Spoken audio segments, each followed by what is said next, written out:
I'm sorry.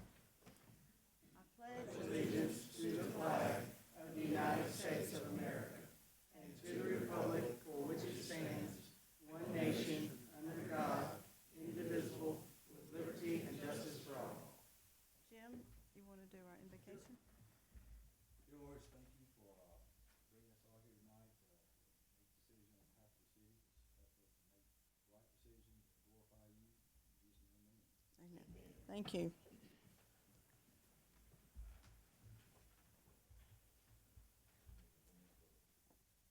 Why does he have an iron on?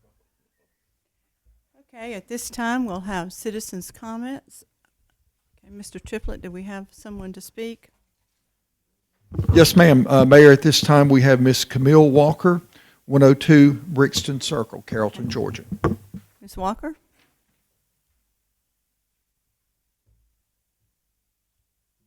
Hello. Hi. I'm coming to speak on behalf of a community that I just purchased a home in last year, May 31st of 2022. Had no idea the community was going to be what it is. I was told by my realtor that they were cleaning up the community and they were trying to get more people in to purchase homes. Lo and behold, I've had some situations go on and found out some horrific information about where I live. There are still issues that are happening. In October, my home was shot up with me and my daughter in it. My cars were shot as well. Still having issues with the person who shot my home. They have family, relatives, friends, and their children, and the neighbors seem to be constantly harassing me, I feel. My concern is when I call the police, they're telling me there's nothing that can be done because these are minors and for me to come here and speak. So that is what I'm doing. Children are damaging properties, cars, my cars, other people's cars. The noise is out of control. They're out, no adult supervision, just trashing the yard. And I'm a homeowner. I'm trying to keep and maintain. I have ornaments in my yard that have been destroyed. It's just different things. They're constantly going across my lawn, and my ring is going off, and I still have like PTSD due to the situation that happened. So it's just so much that is going on out there, and no one's doing anything.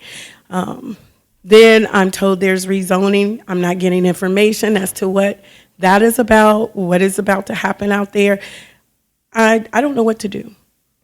Okay.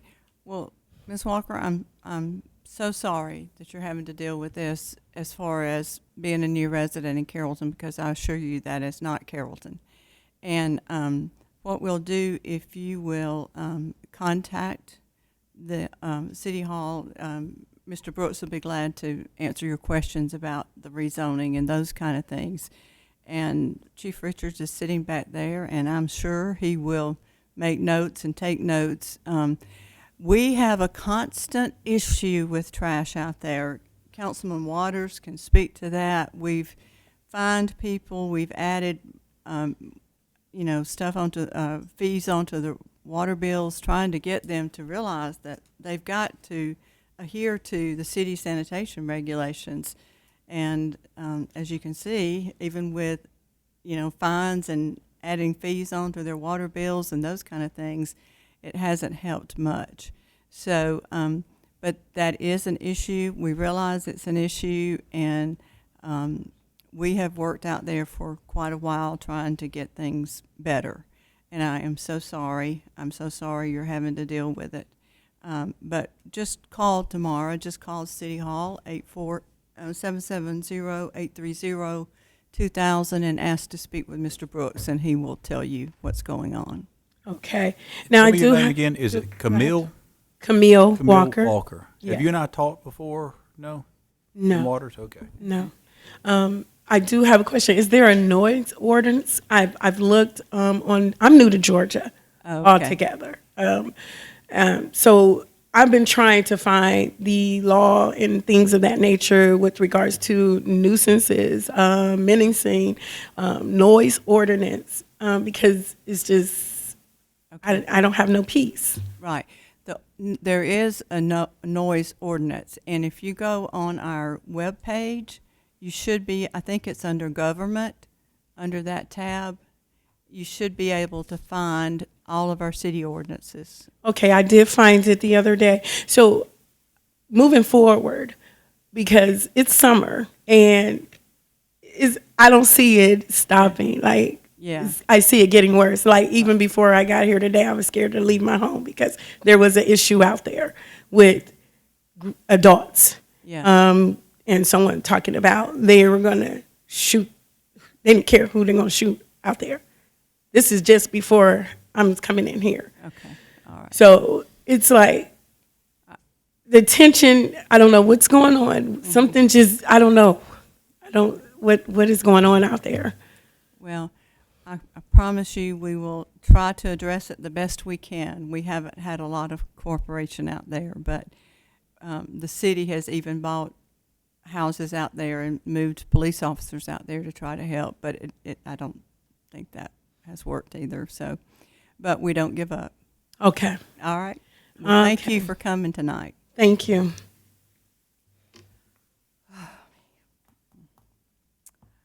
Okay, you have a copy of the minutes from our May meetings. Do I have a motion to adopt those minutes as presented?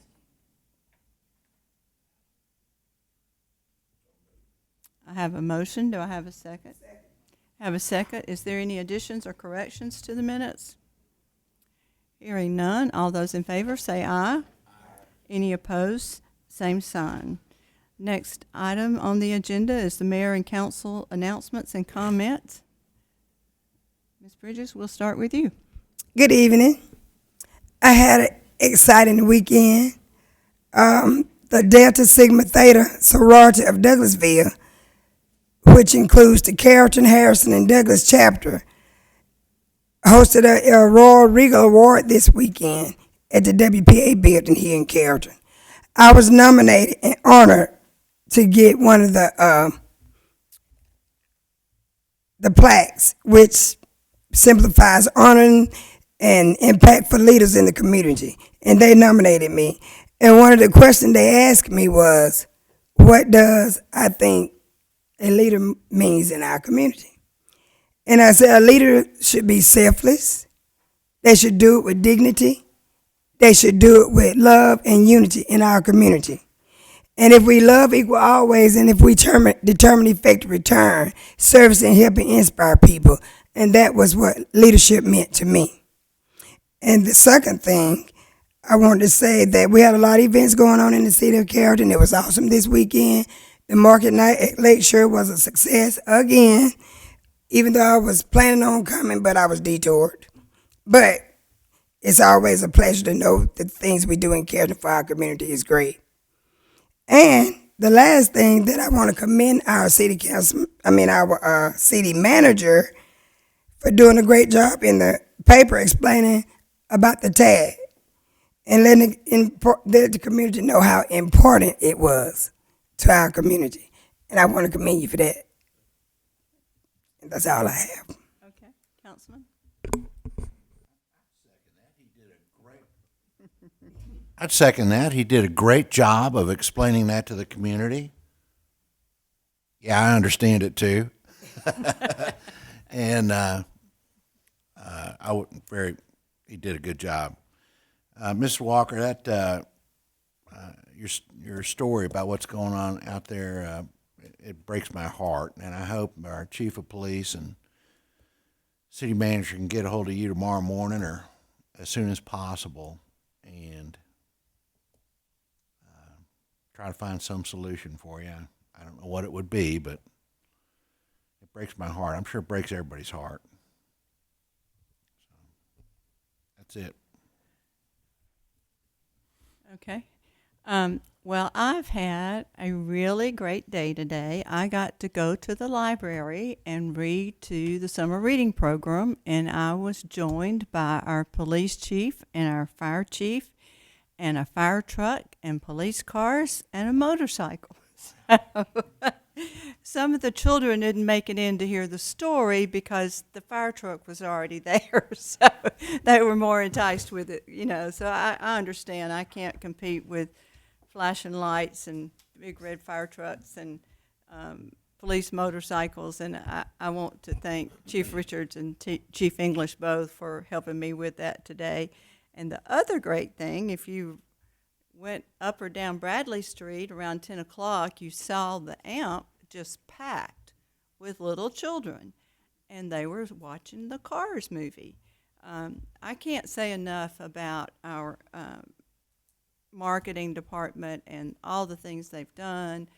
The Friday night market and I mean, just everything to keep people involved in our downtown. And I so appreciate all of that and the hard work they do, because, you know, somebody has to be there to take care of all that stuff. So we really do appreciate April Zonders for what she does, and also the police department keeping everybody safe, and, you know, the public works department, you know, coming to help. And I did have a lady call me or sent me a text on Saturday morning asking me if I'd like to come and participate in a trash pickup out at that park and around the lake. And she said they got 17, I was out of town, and she said they got 17 bags of trash. So we may have to have adopt the lake trash pickup out there.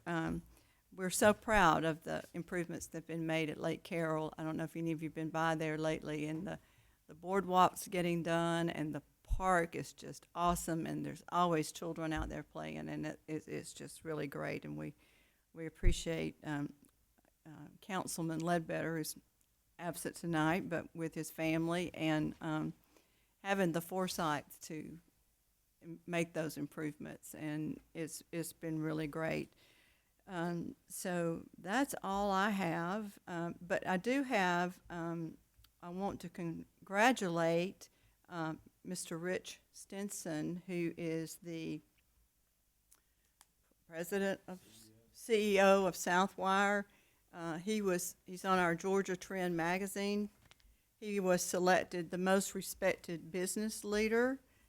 He's the president and CEO of Southwire, and Southwire is a great partner with us, and we appreciate the many opportunities that they provide for our community. And we want to congratulate Mr. Stinson on his recent award that he received. So, okay, Mr. Brooks, we'll let you have a turn. Thank you, Madam Mayor. I'll just reiterate what you said about April Saunders and her group, and would encourage everybody to get out and participate in all the things that we have going on this summer. There's something almost weekly, whether it be a concert or some of our locals playing music up in the amp, or movies, family movie nights, and music on the square, and just a lot of things going on. So I would encourage you guys to come out and participate in that. And then in terms of Lakeshore, the siphons are off, so we're not pulling water out of Lakeshore any longer. I hate that we had so much rain early on when we started the project. So now we're just relying on the creek to fill it back up. But if we can get a couple of good rains between, here in the near future, it'll start coming back around, and there'll be water in the lake. But we are not taking water out of the lake any longer. If we don't get water soon, we're going to have to cut the grass in the lake. Okay, our next item is the approval of the agenda items for consideration. Madam Mayor, we do have we need to amend the agenda tonight. Item number 3, the Canterbury Villas Noonan Road development, they have withdrawn their request for tonight, so we will need to amend it and remove item number 3. Okay. Do I have a motion to approve the agenda items with the exception of item number 3, the rezoning request of Canterbury Villas? So moved. I have a motion. Do I have a second? Any questions or discussions? Hearing none, motion carries. The agenda items are now approved. Okay, Mr. Brooks. Yes, ma'am. Thank you, Madam Mayor. The first item of business we have is a special use permit for 316 Columbia Drive. I'll let Ms. Studdard guide us through that request. Good evening. The first item on your agenda is a rezoning and annexation request at 316 Columbia Drive. The vast majority of it is just a rezoning request, basically, to a special use permit. There is a 1.46 acre tract that was kind of a gore that was really centrally located within the development, and when the applicant came in to discuss what they wanted to do, we asked them to annex that in while they were here, just to clean up, basically an island on our map. The request itself is basically it's a 46.57 acre tract. It currently has 240 multifamily housing dwelling units on it. This is it's called the Foundry now, but it's the apartment complex that's just south of Mayfair on Columbia Drive. The applicant would like to take 40 of those units and create 40 two-bedroom units and 40 one-bedroom units, thereby increasing the density to 280 units. So currently they have 240, and they will have 280 once it's all said and done. They are trying to do this to better market the property. The property did just recently sell.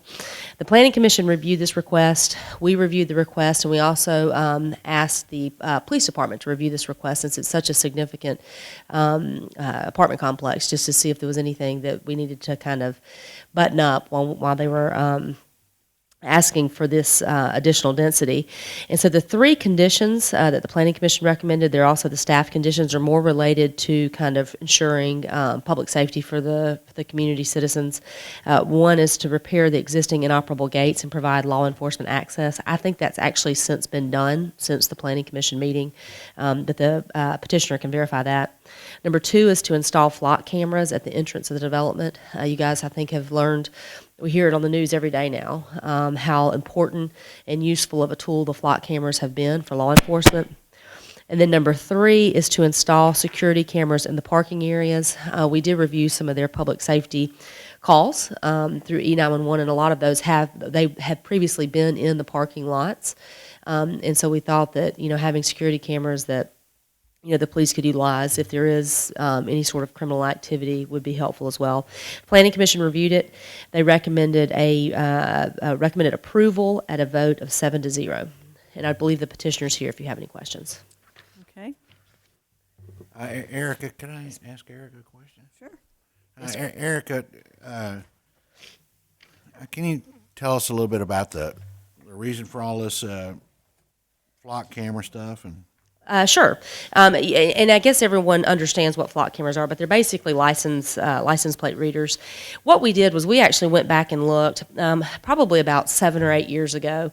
We were having a lot of issues with some of our apartment complexes being poorly managed. And I think we've done a good job of and I say we, I think the police department, I think your efforts at creating a multifamily housing inspection program. I think collaboratively we've done a good job of reducing any sort of criminal activity in our apartment complexes. I did pull this particular complex's calls just to see kind of at what rate the calls were being made, and there were quite a few. I mean, there were 207 E911 calls over the previous 12 months. And then there were 46 police cases generated from those calls. Now, some of those cases might have occurred on the same incident, on the same call. But we did feel like that was probably a little high for, given some of the other apartment complexes nearby that don't have that rate of calls. I do believe that the current owner is currently renovating. They're making improvements. And I think they, as much as we do, want to make it a safe place for people to rent. As a matter of fact, they were in agreement at Planning Commission with all of those particular conditions. But that's why we recommended that. do you know what the occupancy rate of this apartment complex is? I'm not 100% sure, but the petitioner may know. The one, well, you verify from them. Do you have any idea how the police calls, what are they better or worse than years in the past, or do we have that information? I just had them pull the previous 12 months, and Joel Mike could answer that question. But like I said, that is a pretty high rate, but I didn't have them go back and pull the historical calls. I do believe, though, that with the changes they're making, the upgrades they're making, I think they're trying to accommodate more than just students, which is why they're making some of these changes to make better market. There is a demand, for multifamily that's outside of kind of that student market. And that's what some apartment complexes in the area have done and are doing as well. Thank you. You're welcome.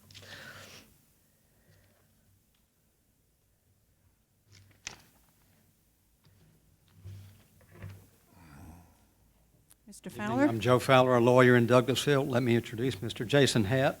He's the representative of the applicant. He can answer some of the questions you had, Mr. The request before you is twofold, as you heard, the annexation of the little small 1.46 acre parcel, and then the special use permit that enabled us to go to the 280 total units. That'll be accomplished by converting, as you heard, the 44 bedroom units to 42 bedrooms and 40 one-bedroom units. The matter was before P&Z. They approved it subject to the 3 conditions, and Eric is right. They've already put in the revisions to the gates. They're going to put in the flock cameras that were mentioned as well and install the security cameras. They're acceptable to us, and we'll continue that process as soon as final approval is granted. It's been owned by them for about a year and a half. They're investing a lot of money to upgrade it. That appreciates your approval, and he's prepared to answer any questions you may have. Okay. Is there any questions? Any questions? Mr. Hatt, you've owned the property a year and a half? Yeah, almost a year and a half. And how old a property is that? Was built in '07, 2 phases. So I think it was '05 and '07. Are you planning to further expansion? No, just what we wanted to amend the 40 units to 42s and 41s. Same footprint, not adding any units, just converting what units are there. After one of our previous speakers' comments about safety, So we are big in safety. I'm sorry you're next to come up, but No, I get it. And like, we are, like, we usually put flock cameras in most of our properties that deserve it, so we're well familiar with the flock cameras. We have a property in Marietta we just bought that we put a whole new gate system, fenced the whole system, put gate readers up, and we also did a $250,000 security system around the whole property that's maintained by an outsourced company. And we also have ties because we hire police officers to patrol as well. who lives in your apartment complex? No. Who does live there? Like the other property? No, this one here. This one here, we don't have a security officer, police officer that is on helps us patrol that, but we do have officers that do live there as a resident. What I meant was, is this a students or is it young adults or is it old people or? It's a mixture of like 40% students, 60% of conventional multifamily. And you have a on-site manager that We have lives there? On-site manager that lives there now, on-site foreman that lives there. We have a couple staff, maintenance techs that live there as well. Well, I hope you run a safer place than what it has been in the past, and that your manager, I'm sure they're torn between trying to make it a fun place to live and All the super, like, we upgraded a lot. Like, we put in a game room, or redid the game room that's there. Like, and again, we have a communications study lounge for the college students. Redid the pool area, made it more nicer, more family oriented is what we try to do our properties at. I hope so. Thank you for being here. Okay. Any other questions? Yeah, I may have missed this. So you're taking 40 units and converting them into what again? 1 and 2 bedrooms? 1 and 2 bedrooms. So you're taking 40, what, 4 bedrooms or 3 bedrooms? 44 bedroom, 4 baths, and converting them to 2 bedroom, 2 baths, and 1 bedroom, 1 baths. So the math, you're going to wind up with more than 40 though, right? Well, So- we'll be up to 280. So we'll be adding 40 units. Oh, okay, I see. Yep. I see. So you're taking the 40 and you're converting them into smaller units. So and adding 40. I got it. And adding 40, yes, correct.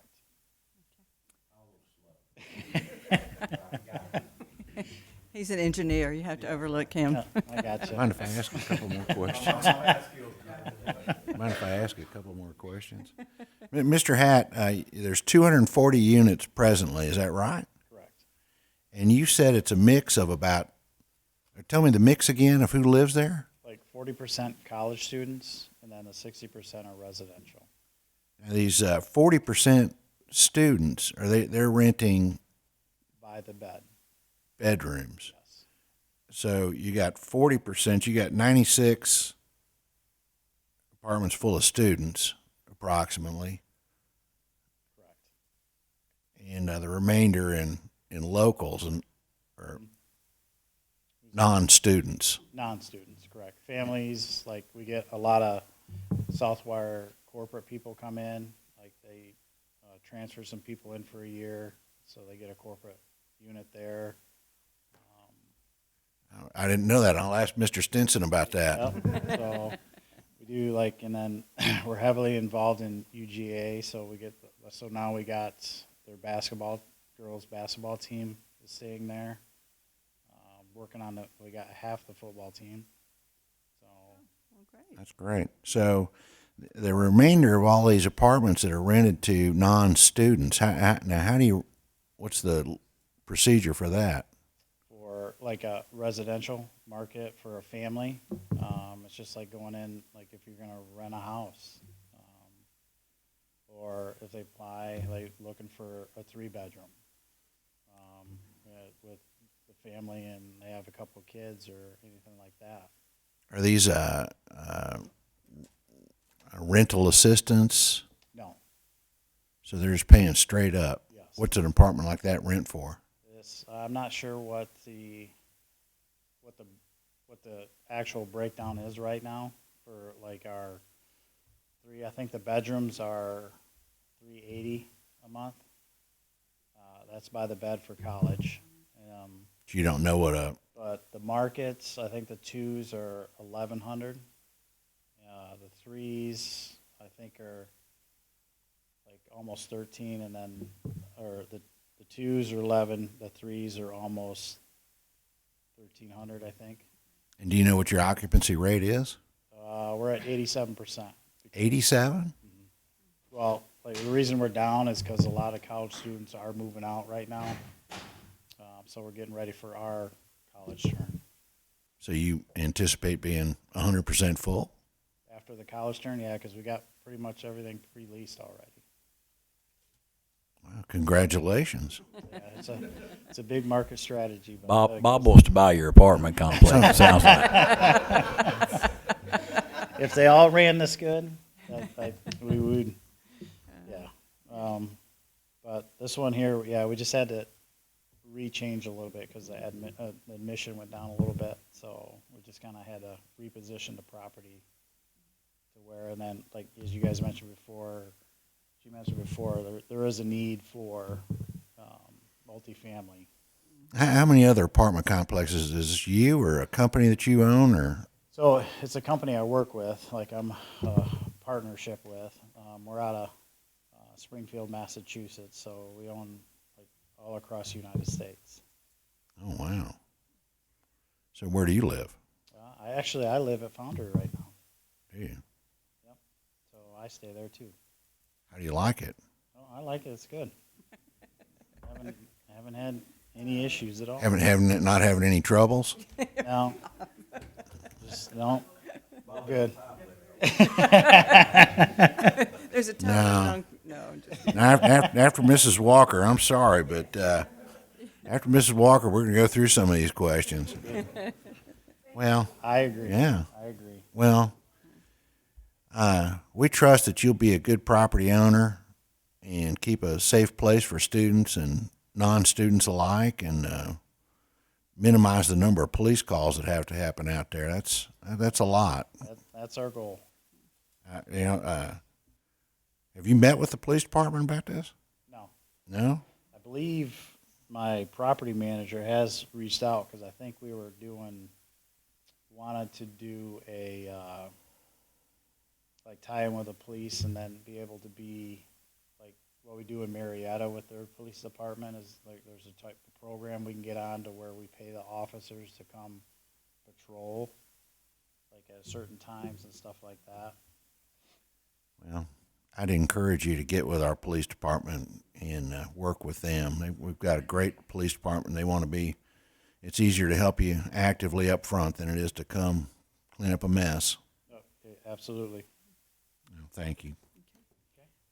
Thank you, Mr. Thank Happ. you. Do we have anyone here to speak for the rezoning of the property? Okay. Do we have anyone here to speak against the rezoning of this property? Okay. Hearing none, do I have a motion to grant the annexation, the special use permit, and the zoning? I so moved that motion. Okay. All right. We have a motion. Do we have a second? Second. Have a motion and a second. Is there any further discussion or questions? Hearing none, all those in favor say aye. Aye. Any opposed, same sign. Motion carries. Congratulations. You're very welcome. Okay. The next item on the agenda is a rezoning request at 212 Alabama Street. Ms. Studdard? Yes, the next item is a rezoning request by Brad Wilkes on behalf of Higher Ground Properties at 212 Alabama Street.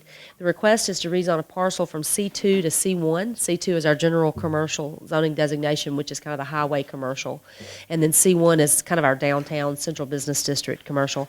If you'll look at page, it's going to be the first page of the staff analysis. This particular tract is actually part of a larger development that's the old, I think, processing center for the Bank of the Ozarks. I think they're the current property owners. The building is currently vacant and for sale, and Higher Ground does have it under contract. They basically want to rezone this parcel to match the rest of the property. The rest of the property is already zoned C1. That's actually where the building is. This is actually just a portion of the parking lot, and so it was never combined, and we won't let them combine it until they have a unified zoning designation. C1 is more appropriate for this particular tract. It really is sort of the entrance into our downtown. Planning Commission reviewed it. There was a 7-0 vote to recommend approval. Okay. Does anybody have any questions? I know Mr. Wiltz is here. Okay. Well, thank you, Mr. Wiltz, for the cleanup. Is there anyone here to speak against this rezoning? Okay. All right. Do I have a motion to grant the rezoning of 212 Alabama Street from C2 to C1? I think that's Mr. Waters' ward, is that correct? Okay, so I have a motion to grant the rezoning request. Do I have a second? Second. I have a motion and a second. Is there any further discussion or questions? Hearing none, motion carries. Thank you, Mr. Wilkes. You've been approved. Okay, we removed item 3, so we'll move on to item 4, which is Dream City Brewing Company at 120 Newton Street. Yes, the final zoning item is a special use permit to create a microbrewery at 120 Noonan Street.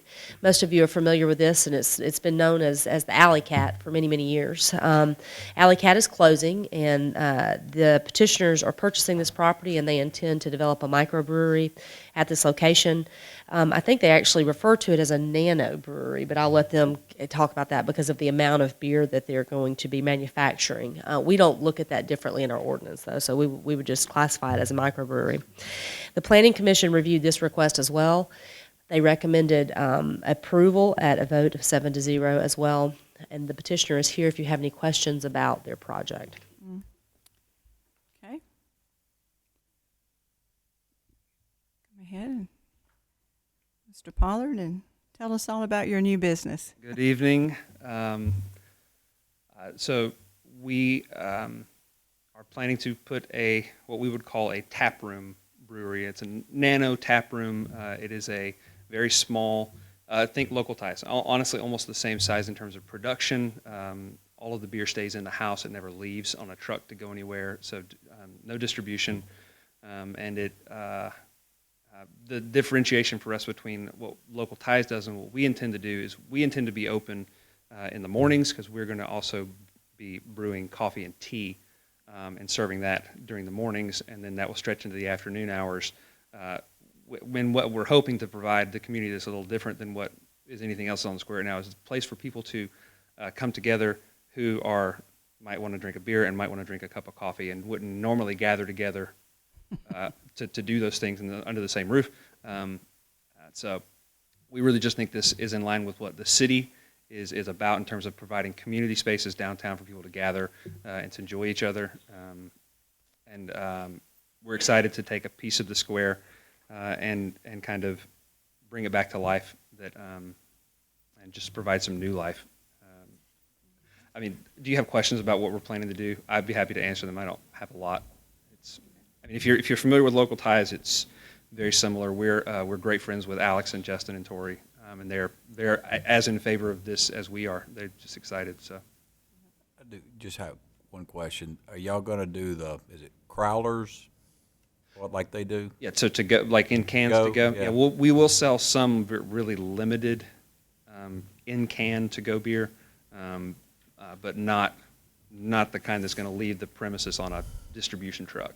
So, right, yes, yeah, the process it's not worth it in the long run for us on our scale to sell through a distributor. We don't make any money. And tell us how the name came about. The name, so Dream City. If you remember, for a while, Carrollton had a moniker of City of Dreams. We weren't actually. Were we living here at that time?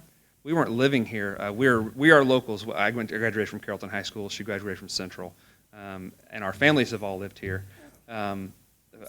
We just moved away to go to college and work in other cities, but moved back because this place, Carrollton, is where we want our dreams to come true, and to be tongue-in-cheek and kind of cutesy with it. But we're just playing off the old city moniker of City of Dreams, and so this is Dream City Brewing. People might kind of laugh about that old moniker a little bit, but it is what it is. People still, I have people that are my age that still, they're like, oh, you mean like the old City of Dreams? They still remember, like it still sticks around with people. But more than anything, I just think that Carrollton's a great place to live. It's a place where you can come and your little dreams can come true. I love it. Yes. Yes. Dreams come true. And I'm going to drink a cup of coffee. Yes. There will be some pretty extensive renovations that we're going to do to the building.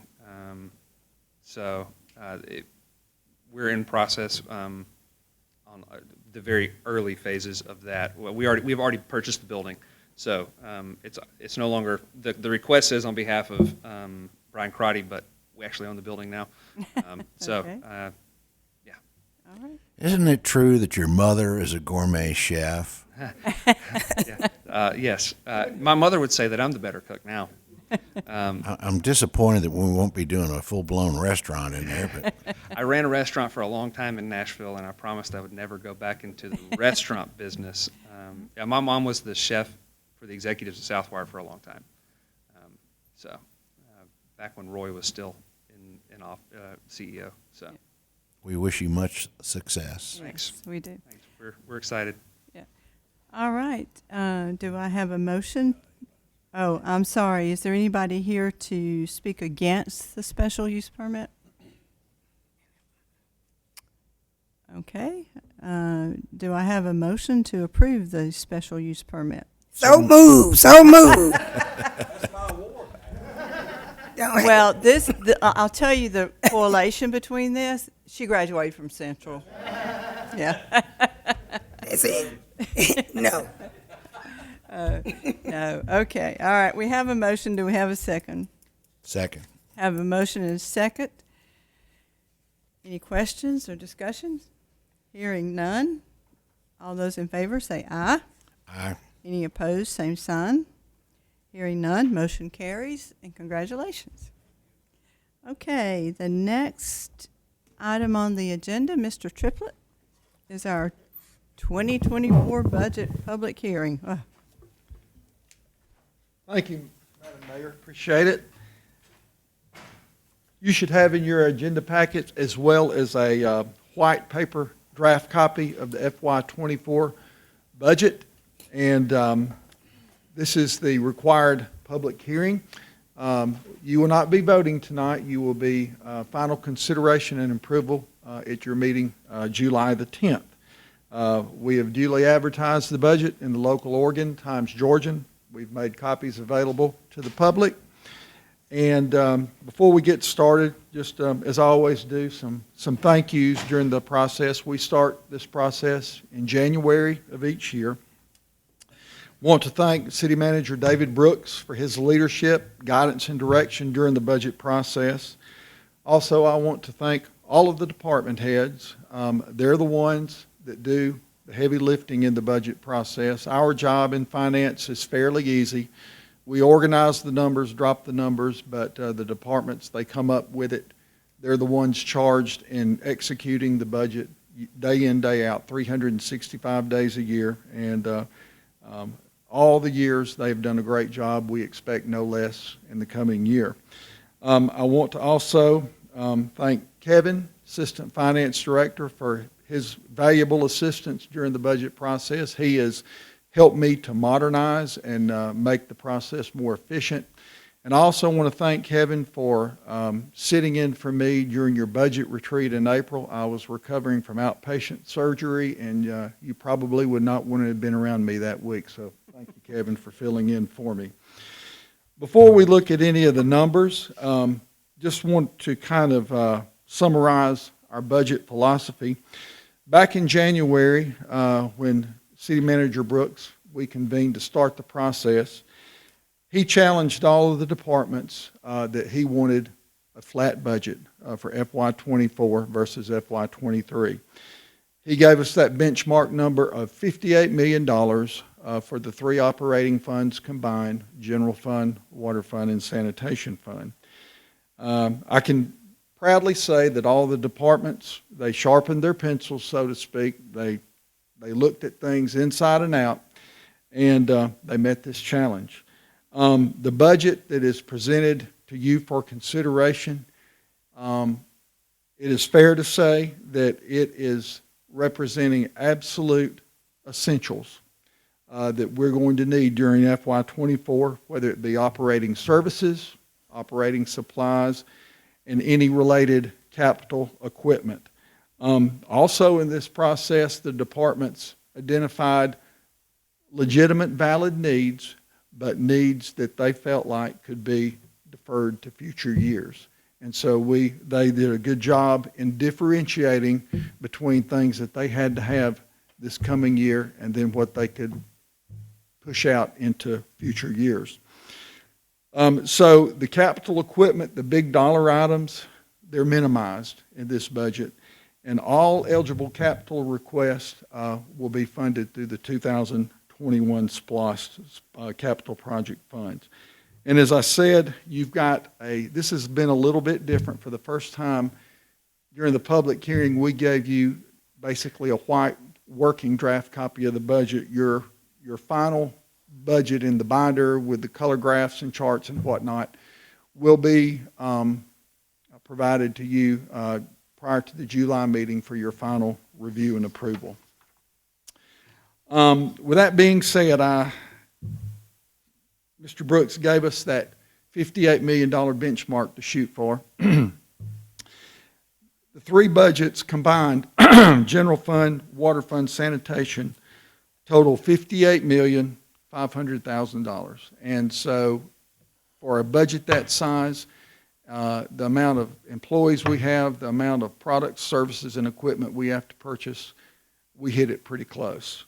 And the total three operating budgets, $58,546,596. This represents an increase over FY23 of 0.65%. And so we feel real good about the number that we're presenting to you.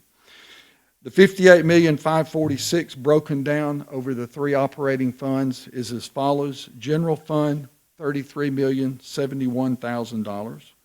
Water fund, $19,334,000. And sanitation fund, $6,140,000. Ed, on the PowerPoint, could you go to page 5? We typically present this information during the audit presentation, but I thought it was very good to highlight this during our budget process. This is a breakdown of general fund revenues. And this goes to show that our revenue stream for general fund, it's very diversified. We don't have to depend on one source of revenue too much. And what that does for us is, in the event of an economic downturn or slowdown, it enables us to better respond to that in a financial way. And just a couple of things that I want to point out on this slide. Our largest revenue source is intergovernmental revenue at $9.1 million. That represents 28% of our general fund revenue.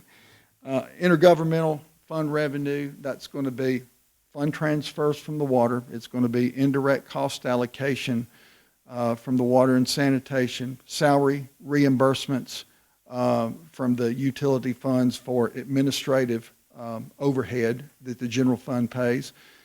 But it's also going to include reimbursements from the county for our fire protection agreement, for our mental health reimbursement, for our recreation reimbursement. It's also going to include reimbursement from Carrollton City Schools for school resource officers and also crossing guards. So that's our largest at 28%. The next largest would be your ad valorem taxes, property taxes, auto taxes. That's 18%. Sales tax, 19%. And as you can see on your budget worksheets, that has been a very healthy revenue source for the city. We've had to look at this differently this year and last year as opposed to maybe 4 or 5 years in the past.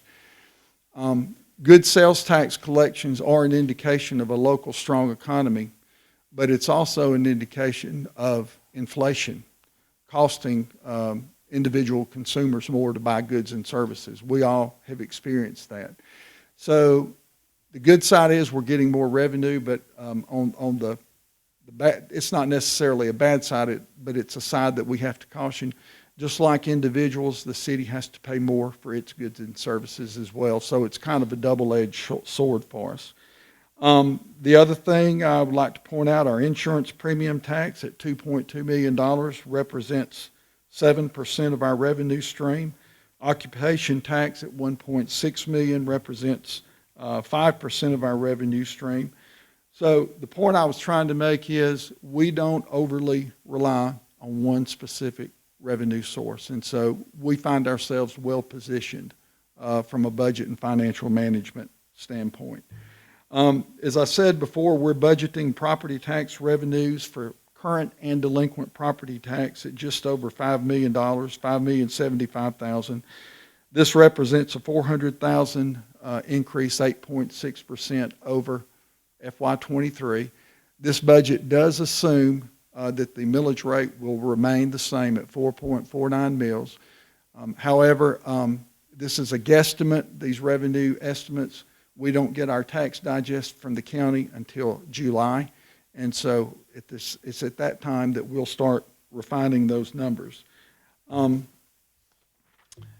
Yes, sir. Where are you going? So that 8% increase roughly, that's just, is it fair to say that's just the increase in the total tax digest? Yes, and you know, most years property assessments values going up, but also addition to the digest due to annexations and new construction. More houses. And so it's a combination of sources that add to that number. Do you have off the top of your head, what would it have been over the last 5 years? I mean, that seems like a really high number to me, 8%. Well, and I will say last couple of years, because we did not know, we intentionally budgeted conservatively on that. I will say, and I was going to say this up front, and I forgot to say it. We were meeting with Councilman Uglum today on just a couple of things, Kevin and myself. We have always made an intentional effort to budget all city revenues on a very conservative basis. I don't know of any other way to say this, but I like pleasant surprises at the end of the fiscal year rather than unpleasant surprises. And so we've, years past, we've even been accused of sandbagging a little bit, but that's not the case. We just like to be conservative and be sure. And It's an 8% increase over what was budgeted last year, but it will not be, it will be well less than 8% on what was actually collected this year. yeah. We've already talked about insurance premium tax. The other thing, fines and forfeitures, police traffic fines, that's remaining the same, current level of $1 million. We've already discussed occupation tax. I don't want to be repetitive. License and permits, building permits, we've decreased this slightly by $25,000. There again, we don't have a crystal ball. We don't know for sure, but we sense there is some slowing due to higher interest rates in the construction. Also, I was going to say this, automobile taxes, title ad valorem taxes, we're keeping that at the same level of $900,000 due to automobile vehicle sales slowing somewhat due to higher interest rates. And so we're trying to be conservative on that. Charges for service, recreation department, the user fees for the department, $808,000. The user fees for cultural arts department, $436,000. So that gets us through our revenue for the general fund. Ed, would you go to page 6? Let's go to the expenditure side of general fund. Just percentage-wise, police makes up 33% of the proposed budget, fire 21%, recreation, cultural arts combined 22%, street and engineering 5%, general administration 14%, community development 5%. So that just gives you a 10,000-foot look at the percentage breakdown across general fund of expenditures. Highlights of expenditures, the FY24 budget provides the recommended compensation package that you all discussed at your budget retreat. The goals of that is to facilitate employee recruitment and retention. Our group insurance, now this is going to go for not only general fund but for water fund and sanitation. We are estimating group insurance to increase 8%. But we do not get those renewal numbers until October to be effective January, so we really won't know what those actual numbers are until the fall time frame. But we are estimating 8% at this time. Property liability insurance for all three funds increased 11% this year.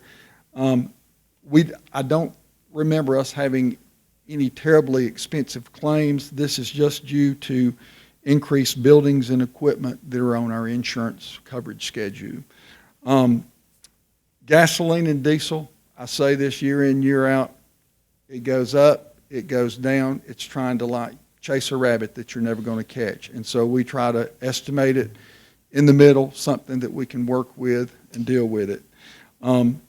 Energy for facilities, electricity, depending on the type of consumption that you're looking at, we have incurred increases anywhere from 15 to 25%.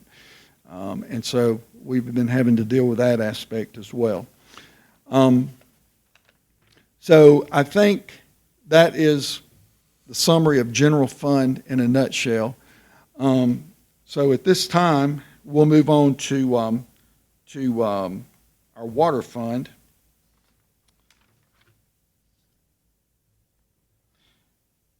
The proposed water fund budget, $19,334,000. That's actually a 0.7% decrease from FY23. Our department heads in the water fund, they have done a great job of sharpening their pencils. They have decreased some capital request items. They've actually decreased some personnel related items in a couple of departments. And so that has helped us from the fund level in water department. We're budgeting debt service of $755,000 on our current bonds and our capital loan. And of course, that debt service amount will increase as our settlement pond is completed and comes online. As I said, I talked about fund transfers from water fund to general fund. That amount is $3,150,000. And basically, that's the summary for the water fund. Let's go to sanitation fund. The sanitation fund budget, $6,140,000. That is a 7.1% decrease from FY23. However, there is a caveat in that number. One challenge that we're working through on our sanitation fund, our landfill fees. We're currently budgeted at $2.1 million. We received a 40% rate increase from Carroll County Solid Waste, 40%. And we are, looking at ways to deal with that, and that process is just getting underway.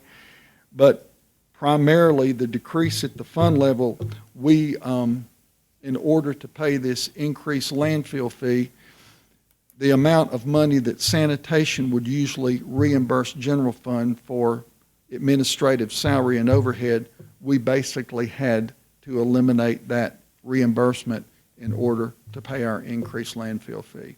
So you've got to kind of look at the bottom side of that numbers and see what the situation really is.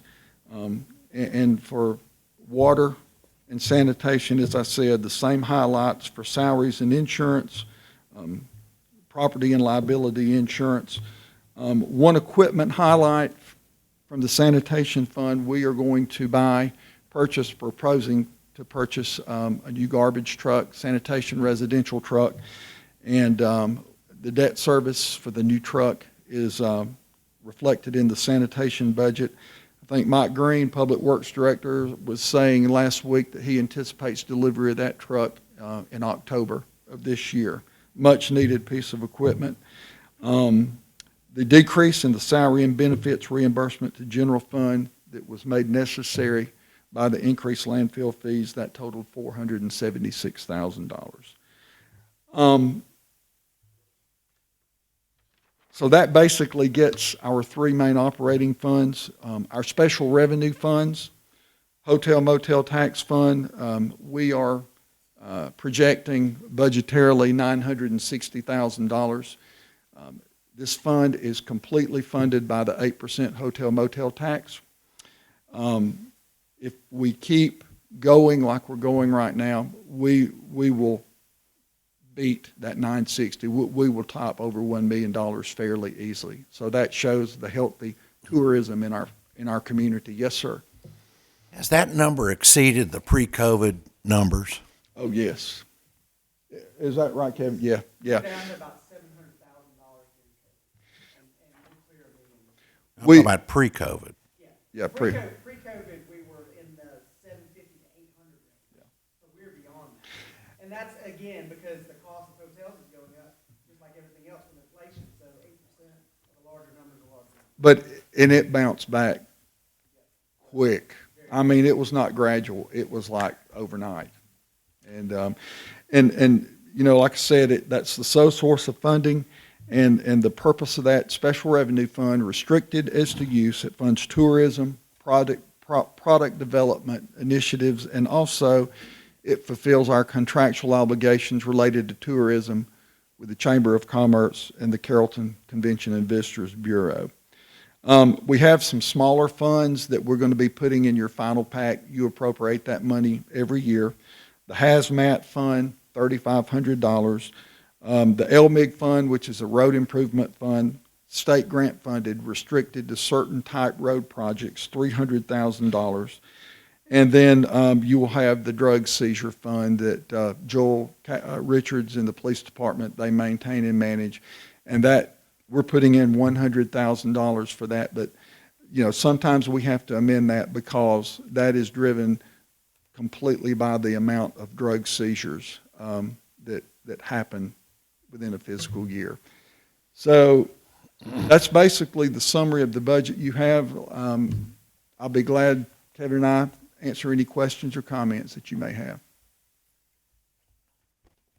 Jim, I just want to say thank you to you all for the great job you do, and to our department heads for the great job they do in managing. And if you listen to what was said, you realize that our departments and our employees work very diligently to make sure that we are conservative but yet getting the job done. And we really do appreciate that. And I know that's a lot of work.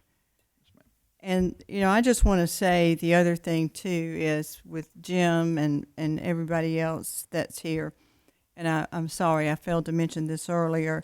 If you didn't get the newspaper and you didn't see it, we just got a $2.2 million grant from the governor. So I want to thank Governor Kemp, Representative Jay Collins, and Senator Mike Dugan. This $2.2 million will go for the renovation of the Midtown Water Park. And also, our police department got a $100,000 grant to install safety equipment in the schools, and that's been done. And this is very important, I think. We got a $10,000 safety grant, and this is because our employees are very conscious of what they're doing, and they abide by the safety rules.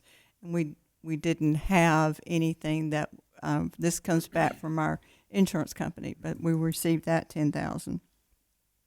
So, you know, I commend the employees. I commend them for what they do, and also for always looking for opportunities and ways to get money. I mean, the grant the police department got, I mean, you know, they look for ways to fund things other than just going through the budget. And all of our departments are that way, not just the police department. So I want to say thank you to all of you for the awesome job that you do. Thank you. Yes, sir. Mr. Triplett, thank you for being here tonight. Thank you for everything you do. You do a great job. Thank you very much. We asked all the really hard questions to Kevin while you were out. Well, please note, if I could have been with y'all, I would have much better been with y'all than what I was doing. So anyway, it was. A couple of questions before I go home tonight. My wife wanted to make sure we're not going up on the millage rate, Correct. and she asked me about her water bill. You will have a rate sheet attached to your final budget, and there is a recommended 10% rate increase for your water sewer rates. Yes, yes. That's to help with the debt service of settlement fund, as well as the county landfill fees have gone up 60% in the past 2 years. Yes. So to try to help offset that in cost, well, I mean, we're not going to project 60%, obviously, to other customers, but we have to make some of that up somewhere, and so that's the reason for that increase. We'll just have to cut half of our baths out or showers or something, I guess. And Speak for yourself. try to get by. Okay, can we move Bob down to the other? And I will say on that, you know, we give you all a survey of millage rates just about every year. But we also, I don't think we've done it this year, but last year, we'll get a survey of utility rates, and we are in the lower third of utility rates of the local utility jurisdictions that we survey. So, I mean, I know it's not a pleasant thing necessarily to discuss, but we've been historically low in user rates as well. So. All right, any other questions? Okay, again, thank you, Jim, for the outstanding job y'all do. Okay, the next item on the agenda is a quitclaim deed for the old fire station, and for all of you who missed it, the grand opening of our new fire station. It's beautiful, and the fire department is very proud of it, and they have a right to be. It's very, it provides them what they need, and that is some space. And if you went to the old fire department, you would definitely understand why they needed space. But this is our Station 23. Thank you, Madam Mayor. This is for a request from the Carroll County School Board. Carroll County owns the building, and they're going to donate that building to the Carroll County School Board, which in Central High School in turn use it for, I think they're going to turn it into a gym of some type, weight training type facility, I think. But it's somewhere along the way that we occupied the building for so long, and somewhere along the way I think there's a document, and Mr. Smith can allude to it, that names us as the occupant of the building. We've never owned the building. We don't own the building now. We have no ownership at all in the building. But as a request to Carroll County School Board, we were asked to execute a quit claim deed. So, Mr. Smith, I'll let you, if there's anything else we need to discuss, till you can let No, not really. We really don't have an interest in it. I'm not exactly sure why we're being asked to execute a quit claim deed, but we're certainly not giving anything up that we have. Okay. Do we need a motion? Okay. All right. Do I have a motion to execute the quitclaim deed for the old Station 23 Fire Department? So moved. Got a motion? Do I have a second? Got a second? Is there any questions or discussions? Hearing none, all those in favor say aye. Any opposed, same sign. Hearing none, motion carries. The next item on the agenda is board appointments for our Art Commission. Yes, ma'am. We have several members rolling off the Art Commission. Mr. Brett Baxley will have completed his first term. The Art Commission recommends nominating him, reappointing him for a second term. Miss Andrea Stone will have completed her partial term. The commission also recommends she be reappointed. Miss Helen Helwig's term ends on June the 30th. The Arts Commission recommends Joel Johnston to be appointed to serve a 3-year term. He is a local sculptor and architect and is very involved with the Center for the Arts and dedicated to the arts community. Another new appointee would be Miss Aisha Saif. She's to be appointed to a 3-year term, replacing Miss Angela Stevens. She is performs community outreach at the Pregnancy Resource Center, is a violinist, as well as performed and volunteered at the Center for the Arts. So both the ones that they're recommending have already been volunteering and are very involved in the Center for the Arts. Should you appoint these members, they would be effective July 1, and they would continue through June 30th, 2026. And all 4 nominees have expressed willingness to serve if appointed. Okay, are there any other nominations? Hearing none, do I have a motion to appoint Brett Baxley, Andrea Stone, Joel Johnston, and Aisha Sari? Have a motion, do I have a second? Second. Have a motion and a second. Is there any other questions or discussions? Hearing none, all those in favor say aye. Aye. Any opposed, same sign. Hearing none, motion carries. Then the last item, Madam Mayor, will be a board appointment for the Carroll County Library Advisory Board. At this time, we do not have a nominee for that position. If we would have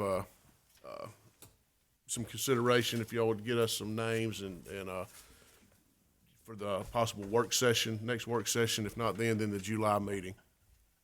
Did you talk to anybody, Bob? I hadn't had time. I'm sorry. Stacy, will you get us, if you can, the advisory board, what their roles are and how often they meet? I have talked to a couple of people, and that was their first questions, and I didn't have the answer. Great idea. And so if you'll just email that to all of us, then we'll have some talking points for that. All right, thank you. No other items coming before this council. Do I have a motion to adjourn?